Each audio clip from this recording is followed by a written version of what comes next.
Most of us know an allegory when we see one. Similar to a metaphor, an allegory is a literary device that uses vivid imagery, often imaginary creatures, to tell a story. But where a metaphor is a brief phrase using an object or experience to describe something else entirely, a metaphor tells a story. The test was a beast, we might say, knowing that the test wasn't actually a beast of any kind. Or, as Shakespeare once said, all the world's a stage. These are metaphors. We know that the world isn't literally a stage, and life isn't a play, but it's a helpful metaphor anyway that sheds light on the human condition. An allegory, on the other hand, is a story. It's told to help us understand something in life. C.S. Lewis's The Chronicles of Narnia is an extended allegory using a lion to represent God and various other creatures to represent figures in the great drama about God's plan for the world.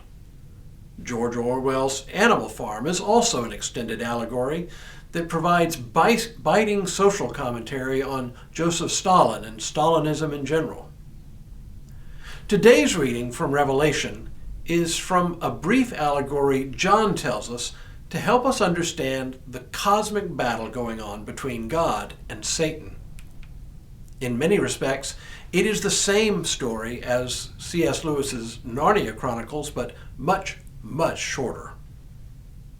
Hello, I'm Stuart Baskin, pastor of First Presbyterian Church of Tyler, Texas, and this is your Daily Devotional for Saturday, November 6th, 2021.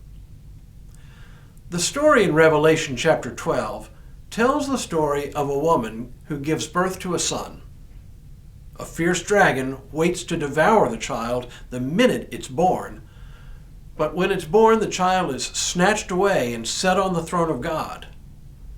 The dragon, furious at his missed opportunity, chases the woman into the wilderness where she finds refuge.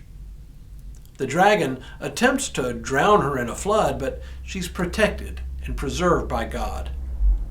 Twice in the allegory, we hear that the woman is in the wilderness, once for 1,260 days, and once for a time, times, and half a time. Both of these time designations mean exactly the same thing. It's not about an exact number of days. Both designations are half of 7, meaning temporarily. Again, I can't read the whole thing here unless I made the reading of the story the entire devotional, but here is the middle portion of the story, in which a great battle is waged in heaven between God's angels and the dragon. And war broke out in heaven between Michael and his angels against the dragon. The dragon and his angels fought back, but they were defeated, and there was no longer any place for them in heaven. The great dragon was thrown down, that ancient serpent who is called the devil and Satan, the deceiver of the whole world. He was thrown down to earth, and his angels were thrown down with him. Then I heard a loud voice in heaven proclaiming, "Now have come the salvation and the power and the kingdom of our God and the authority of his Messiah. For the accuser of our comrades has been thrown down, who accuses them day and night before our God.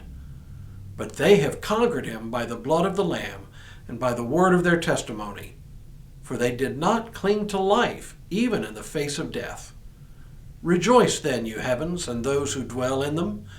But woe to the earth and the sea, for the devil has come down to you with great wrath, because he knows that his time is short." With this story, the book of Revelation takes a new turn. We have finished the entire portion dealing with the scroll and the seven seals, but don't think we've come to anything completely new. What John is doing here is giving us now the widest possible view of the great story of what God is doing in the world. The upshot of it is that we can conceive of our world being part of a great battle between God and the powers of sin and evil. The woman can be understood both as Israel, who gave birth to the Messiah, and the church, our mother, which has been driven into the wilderness. But ultimately, the woman is protected by God.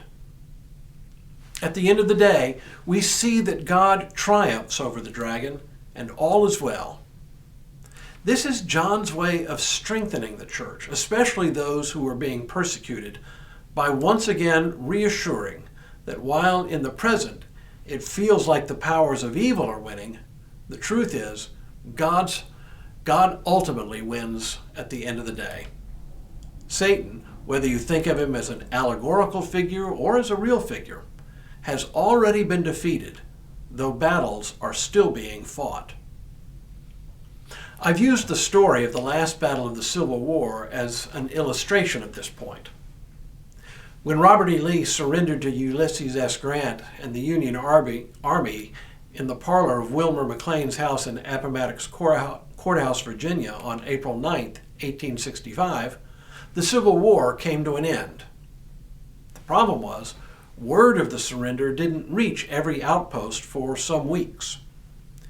The final battle of the Civil War, therefore, was fought in deep South Texas at Palmetto Ranch on May 12th and 13th of that year, an affair, ironically enough, won by the Confederate forces. But this Confederate victory was moot. The war was already over. That's John's point here. The great cosmic battle between God and Satan is already over. God won, Satan lost. But battles still rage around us, and sometimes the forces of evil triumph. But knowing that the outcome of things is in our favor can strengthen us in our faith, even when it feels as though all is lost or when evil triumphs over us. God has won, and that's what we need to know. When we return on Monday, the allegory continues, but with new figures to meet. In the meantime, may God continue to bless you and keep you in all that you do this day and in all the days ahead.